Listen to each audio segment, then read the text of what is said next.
joining me is Fisayo Oke, CEO of Gamble Alert. Welcome, Fisayo. How does it feel to be at Sigma this year? Thank you very much. It feels very great. I love the ambience. I love the people I have met and the panel sessions, the topics, fantastic stuff. And then the fact that there's a player protection zone, it makes a lot of sense. The fact that a number of persons can now begin to come around to see what we're doing to protect the players makes sense. I love it.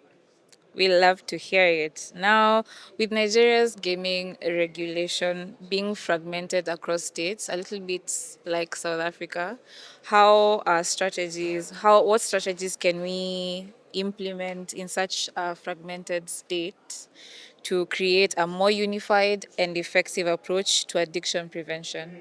Thank you very much. So, just to lay a background, there has always been a fragmented system of regulation in Nigeria, 36 states plus the FCT, and then the fact that there used to be the National Lottery Regulatory Commission, but then with the Supreme Court judgment that disbanded the NLRC effectively, the states now have more powers to do what they were doing. So, how have they been able to manage it, or what should be done? Currently, there is the Federation of State Gaming Regulators of Nigeria, that's FSGRN. That's the coalition of majority of these gaming regulators. So they have one licensing structure. If you get a license under it, you don't have to go to other states to get licensed. So it means that other frameworks as well as player protection policies would also now be unified under this regime. So it makes a lot of sense to have a unified body now to get it done. Great. And what would you say are the biggest challenges you have faced in implementing self exclusion and other harm reduction tools, especially doing it consistently across multiple states or jurisdictions? I would say that for Nigeria, it's a learning curve, right? Player protection generally in Nigeria is very nascent, very new.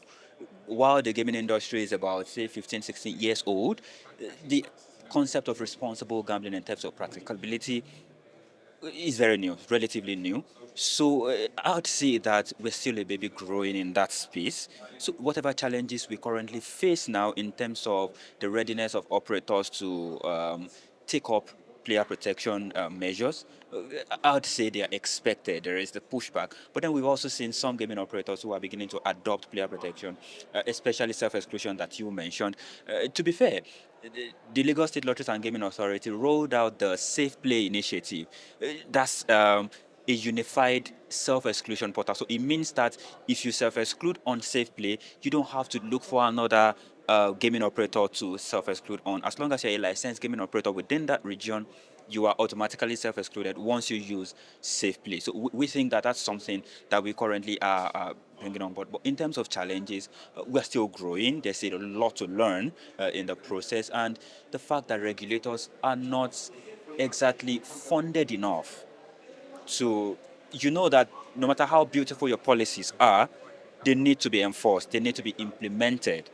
And then when you don't have regulators who have enough capacity in terms of funding, in terms of resources to cover the very big space that Nigeria is, you find lapses here and there. Fantastic. It's great to see regulators taking initiative in the country. Now, my last question to you is what role do you see evidence driven and health focused approaches playing in shaping the future of responsible gaming in Africa? I think that for responsible gaming to work anywhere, Africa, Asia, whatever continent, it has to be evidence driven. It has to be public health approach.